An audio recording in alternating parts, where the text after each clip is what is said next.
This session presentation has been recorded for assessment purposes for my course with Open Colleges.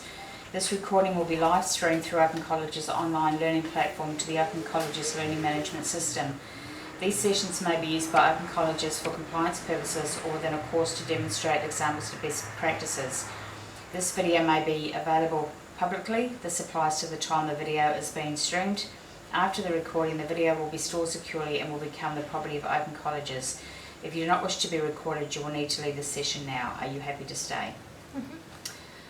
Okay, good morning, Courtney. Thank you for completing the critical incident report. Please know that we will get you the appropriate support to get you through this experience. Before we begin, do you feel safe and comfortable talking to me this morning? Yes, thank you.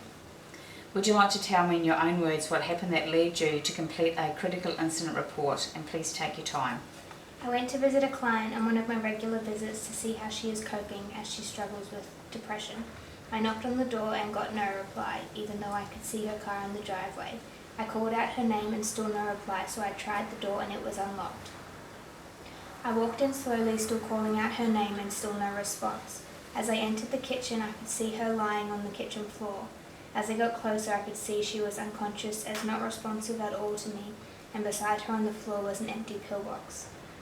What were your initial thoughts when you saw her lying there? Shock initially, then I just went into automatic mode and put her in the recovery position and rang 000. How has the stress of this begun to show itself in your life? Not sure if I am made out for this type of work, and I'm having trouble sleeping, wondering if I could have done things differently that wouldn't have had my client taking an overdose of pills. I can understand how that would make you feel, and that is quite a normal feeling. But regardless of what you could or would have done, some people have a different agenda for life, and you need to accept the limits of your job. I just can't stop thinking about it. We have an employees assistant program here, and I think a good starting point for you would be able to work on your emotions and feelings to see one of our professional counsellors. If you think that would help.